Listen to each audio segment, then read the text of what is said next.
So I've recorded this a few times on my drive from Nipro today, um, and I just felt, oh my God, this is too toxic. Um, but I'm just gonna say it, and I hope it's accepted for what it is. You know, when I first came here and I joined a Ukrainian unit, I thought, the Ukrainians, they don't like us, they don't want to work with us, they have bad attitudes. Sure, there's exceptions. But then my attitude changed the longer I stayed, and the people seen me staying here. And not that anyone ever treated me bad, but now I'm treated really good. Um, the last blog post coming into Nipro today, I pulled over. So you know, like I drive ahead of like 300 cars. I've got the password, Chesleva. That's not the password. But I see one of the guys working there and I know him. We worked together for 2 months on the Zaporizhia front. So I pulled over and had a talk with him.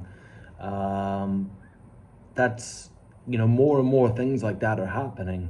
Um, but what I want to talk about is people shooting off their mouths. Like, if you don't have something productive to say, shut the fuck up, okay?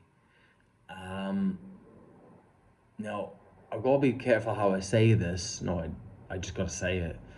Um, a lot of us foreign volunteers, you as viewers would have seen us because we speak your language, English, and then you would be exposed, probably, I'm assuming, to Ukrainians that we work with or we follow, and you can follow their stories and you can click see translation at the bottom. But whether you contribute or not to the cause, you as the viewer are in a very privileged position in this war. I don't think there's been ever a war documented quite like this. Now, as foreign volunteers, because we need funding, so we have to document it. I think I've been fairly successful at that. I used to have a very intimate relationship with the first 4,500 followers, but I just can't maintain that mentally. Um, but what's really bothering me, like I want to talk about some things. If you can't help, keep your mouth shut. And what I'm talking about is mostly about people on the ground here in Ukraine. Recently there was an organization, and they call themselves an organization, benefits, whatever, ex-Navy SEALs, Chads, Giga Chads. There's a few of those type of organizations here, training soldiers, either in tactics or training them in tactical medicine, which is all great stuff, and they need funding too. And from my understanding, a lot of them have corporate donors, where some of us are asking for retail money, such as myself. So one of these organizations approached me, and I had a somewhat of a working relationship. I got one of their medics onto a frontline position some months ago. And they asked me late August, would I be interested in accompanying them while they teach tactical medicine courses that would go for 5 days. It sounded brilliant. High instructor ratio, which I like, and teaching the 5-day course, not trying to ram it into 2 days, 3 days where people learn fuck all. And part of the reason they approached me, because I've worked with a lot of civilians in the evacuation scene. They would get more funding if they could train civilians, not just the army.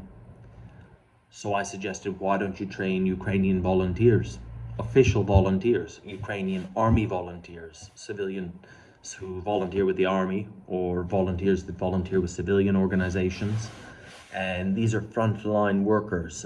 They're some of the unsung heroes of the war. The word volunteer has a different meaning here than it does in, in the English-speaking language, English. But the thing is, they would get everything they needed out of this. They would get it from an official organization. They would get a letter of appreciation, of acknowledgement, which they could bring to their donors. I'm not talking about this American organization that was going to teach. And they would get to teach my friends, which is great. People who I have the most skills out of all of them, which is very limited. But I do have experience. So this was supposed to be great, but it was all arranged. The facilities the army would provide, we could train civilian volunteers, and please, please, please train as much army as you can. You're welcome to stay as long as you want. Yeah, it was just great. It was going to be great on paper, and I got to help people I know. And the person who proposed this started blanking me like a girlfriend, like, when you're dating someone, the text seen but not replied.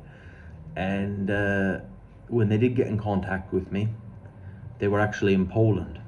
And what they were doing in Poland, this person, I don't know why I keep saying they, he, he's not non-binary. I don't have to use a plural. He went to an NGO meeting in Warsaw with all these NGOs, Ukraine focused. I call them NGO wank banks, because I don't know what they produce there. I just think they eat expensive dinners, and they shake each other's hands and congratulate each other, and they give each other new titles. And he said he was busy with that, and I was like, right. But then he wouldn't contact me anymore, and he wouldn't answer my contact. What I assume, he asked me to organize a civilian group to be trained as his backup plan, because he had another plan to get more funding to carry on what he does in Ukraine. And I don't doubt that he does do some good, but he used me as a backup plan. And he had all these people wanting to learn, that were left hanging dry. And that is the crux of the matter here. This is ubiquitous here in Ukraine. So many Western people that have rang up me. Hey, we're going to get you another vehicle. We're going to do this and we're going to do that. We're going to get you this. We're going to get you funding. It's all going to come online. And I've learned to say to myself, fuck you very much. And oh yes, very good. And I immediately forget the offer of help, because 95% of it is bullshit. Absolute bullshit. I read posts about these organizations like, yeah, I'll name and shame, Heal Corps. Who is Heal Corps? A guy who comes to Kiev to go on a little tour. He told me what he wanted, to bring surgeons in to work honest shifts with the Ukrainians and bring in new equipment and train them on it and leave it there after several months. And I gave him everything he wanted. And he's like, oh. Like it was that easy, Yeah, here you go. I gave him the position. And I told him I would move heaven and earth for it. It's like, well, actually, we're going to go back to America and build 1,000 IFACs, because that's the most important need here in Ukraine right now. Fuck you, it is. A 12-year-old girl can put an IFAC together if she saves up enough money. It's about $80. So this guy who left me hanging, and they call themselves organizations, and they black out their faces, like that's so 1991 SAS Desert Storm. Nobody does that anymore. You have nothing to fear of reproach. You're American. You're training people in tactical medicine in Ukraine, a very popular war. You have nothing to hide. You're just doing it because you can't think for yourself, and that's what all your predecessors did. And they call themselves organizations, but quite a few of them, it's only one person, because they can't pay anybody to stay here, so it's unsustainable. So why don't you just call it the Brad Show, or the Kevin Show, or the Brandon Show, the Ukraine TBIC Show? I didn't really want this to be toxic, but this is so common. And I ask another organization who I've seen do good work, can you train them, the people, under the same format, under the same facility, trying to keep it alive? And this is a completely civilian organization, no military background. Oh yeah, we've got the guy who wrote the book. I was like, really? He says, yeah, well, we have to have a meeting about it and do our security protocols, and then they get back to me. Actually, that's too close. We can't go there. We don't go past Pokrovsk. 60 kilometers from the Russians. Okay, so it's like all the people with the best skills have these security protocols. They either can't or are not allowed to come anywhere to do any good. I'm not saying this is everybody, but I think this is probably the majority of organizations that come here. Then he's got someone for me. Oh yeah, when's he coming? Late November. Same guy said to me once, "Oh yeah, we're in." I met him in Zaporizhzhia Oblast. Yeah, we were working in Holy Poly. Well, Holy Poly is like line 0. And I was like, maybe you are, maybe you're not, because I was the other side of it, Poltavka, for some months. And then he's like, yeah, we're out here now, and we go, and they give everything code names, and he says, we're in Bakhmut all the time. And then I asked him a very specific question, like a week later, about Bakhmut, about a crossing. How do we cross the river now? Because that's a big issue. And he's like, actually, I've only been to Bakhmut 3 times. But he said in a conversation 60 kilometers back in front of other people, yeah, I'm in Bakhmut all the time. Okay, so that's another case of shooting your mouth off, like the American Navy SEAL. And this happens so often, and I really place all my faith in Ukrainians now. When I ask for help from these organizations, and they're like, oh, we got to go through our security protocols, the biggest fuck you I can say to them is, I think this is a job for Ukrainians, i.e. you don't have the testicles for it. So, you know, if you can't help, don't help. You know, like people send me messages sometimes, can I join your team? And it's like, I don't even know if you know what I do. To be honest with you, I don't even know what I do.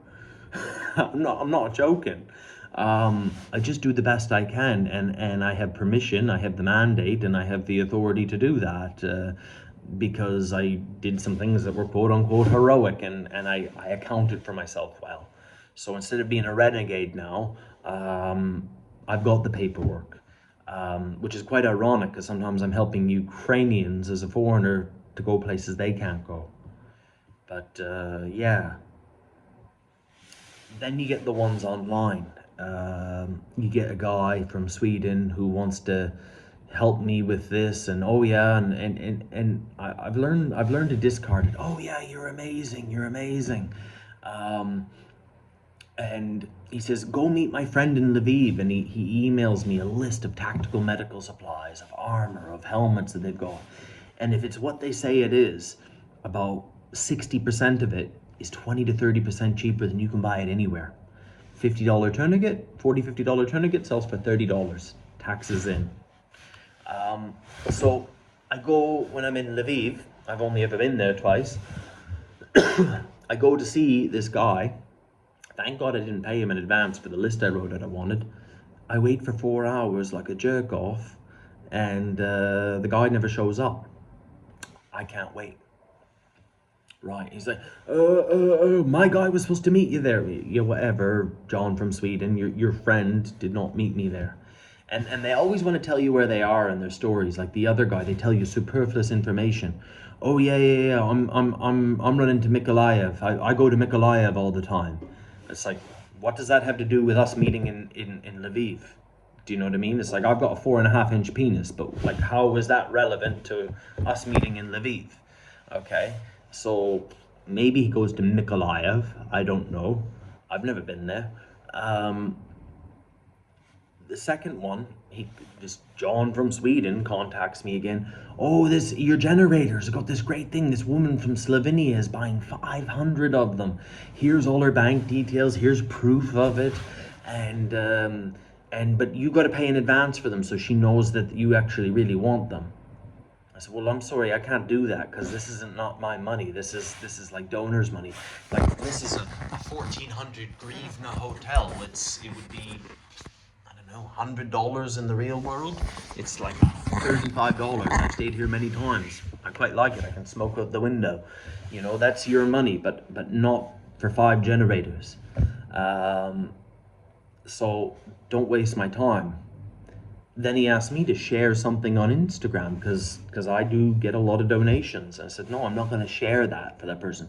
But why not? He said, because twice you've let me down. Well, that wasn't me. That was someone else. No, but I've invested time, energy into you on something that you said you could do, and it fell flat 2 out of 2 times. I don't have the time and energy to invest in you, John from Sweden. I wish you the best. Maybe you tried. Maybe you were scamming me. I don't know. Um, and then somebody messages me from this other group of people who get busy online. I just call it being busy. He's like, oh yeah, this is happening. This I was like, cool, good for you guys. Good for you. Like legitimately, if you're doing it, good for you. And he's like, oh, and by the way, John from Sweden is going to be in Kiev next week. And it's like, well, thank fuck that John from Sweden is going to be in Kiev. That it's fucking tourism. That's what it is. It's fucking tourism. It's, he gets to wear his level 4 ceramic plates and, take a picture. I went to Zaporizhia city. I was in Kiev. I went to Dnipro. There's a lot of this. It's coming to the point now where we're thinking we can arrange Donbass safaris, to raise money for Ukrainian efforts, people that want to get a taste of it. So we'll take them on the top of the hill of Bakhmut, or like to the edge of Soledar, or we'll take them, I don't know, we'll take them out driving around a bit beyond Seversk towards the factory. Nothing too bad, but hopefully we'll get a little bit of shelling. I don't know, like that sounds sick, but I wonder if that's what people really want. Okay. So yeah, that's the thing. It's like I really fell in love with a lot of people that started following me and caring about me and my welfare. And there is some really genuine people. Most people are out there like that. But there's some fucking vampires too. There's people, when they send a message, hey, if you ever need to talk, just let me know. No, I know what that means because I've had girlfriends, so I know the language of women. When it's like, honey, do you want to go to that restaurant tonight? No, that means Isabel wants to go to that restaurant. Kate wants to go to that restaurant. Cheryl, Andrea want to go to that restaurant. It's not asking me if I want to. It's them telling me they want to. So when people say, if you ever need someone to talk to, no, you want to talk to me. That's what it is. You want to be a caregiver because it gives you something. And I didn't want this to be toxic at all, but this is like, I just want to shine light on it because I'm a deeply flawed human being on my own. But some of the things we do here online, there's so many helpful people. There's like really helpful people, but then there's people that just want to talk. That's why I disabled the comments feature in my stories. Just because it was like it'd be a 3-second delay, so it forced the person to be thoughtful rather than just. But yeah, it's the internet's the internet, but when it's organizations here who are like, oh, I can do this, I can do that, and it's like, then do it. Just shut up and do it. Yeah, I haven't done a lot in this war. Like some people say I've done a lot, but I've seen other people who've done more heroic things, but they don't have the social media platform because I don't speak Russian. So all I can offer is driving skills, older man skills, that counts for a lot here, and limited tactical and medical skills that the Ukrainian Russian speakers do not have to offer, especially when I'm with the civilians. In some case with the hospitalers, but they're getting better and better and better, really.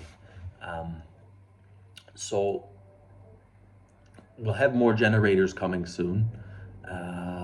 I want to form another team and go back on rotations once those generators are distributed.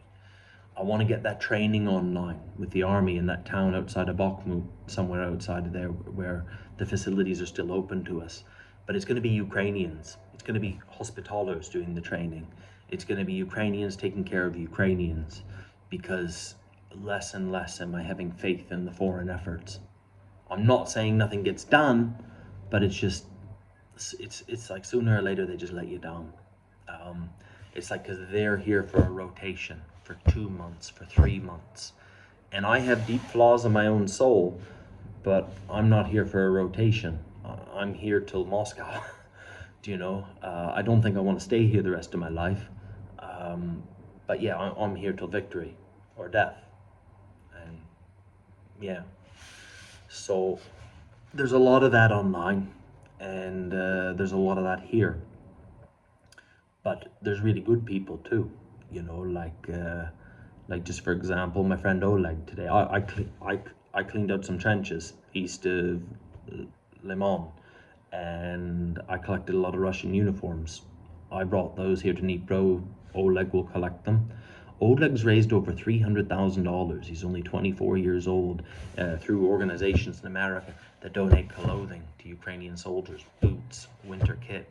So he's managed to sell Russian stuff. I think it's horribly distasteful because there's things that I'm never going to put online. Some of them I got pictures of, some war porn, but that was somebody's child too, regardless whether they're Russian or not. But people in America are going to pay big money for this, for a Russian coat, and I've got loads of them, or a Nushanka, or whatever. So Oleg he sold them before, he can do that again to buy more stuff for Ukrainians. So that's something there that I was able to support. I gave £500 today of the money, our donations, to Swampy. I gave him £500 a week and a half ago because Hannah, one of his translators in his team, she was in a car accident and broke her back. She worked with us in Soledar in the summer.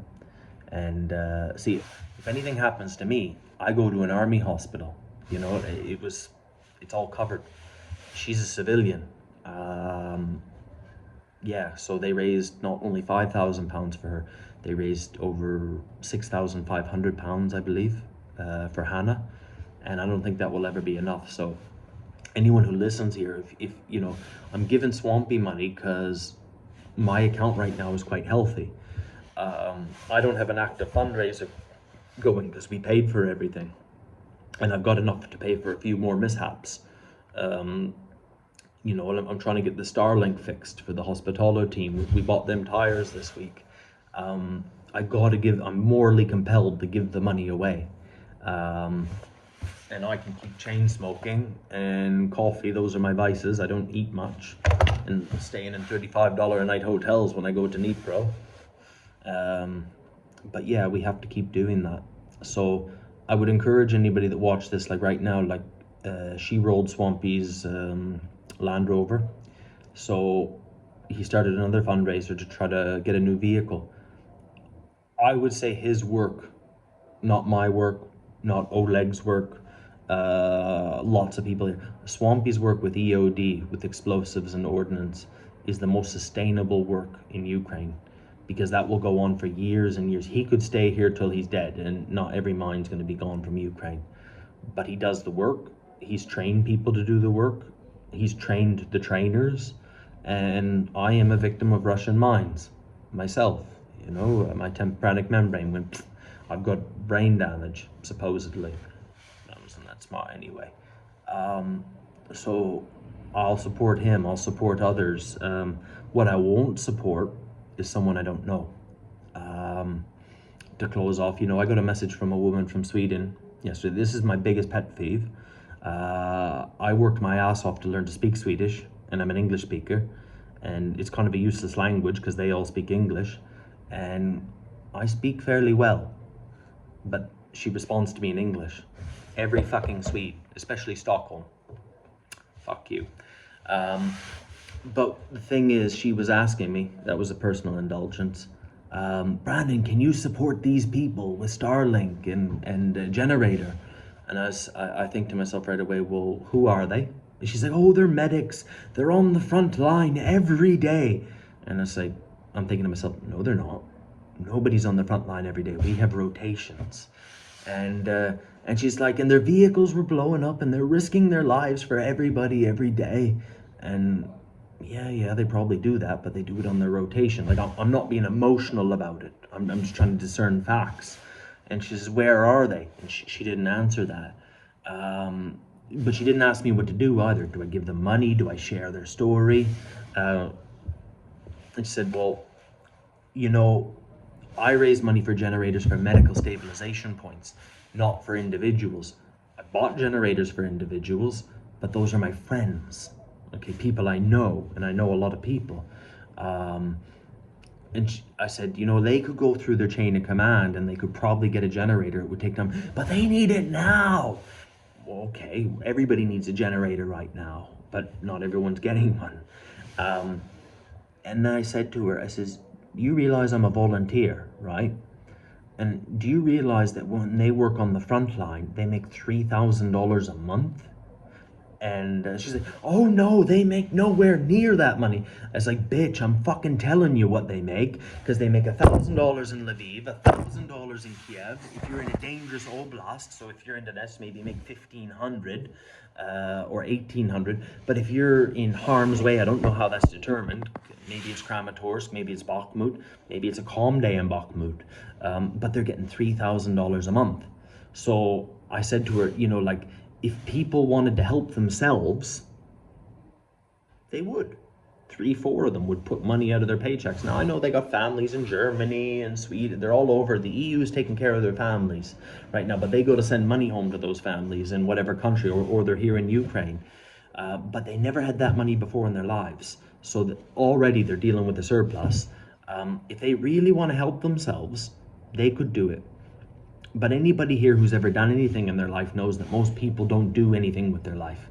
Like when me and Romina started the union, a poster store, because they treated us like shit. It was 2 workers out of 50 that complained like everyone else, but we actually did something.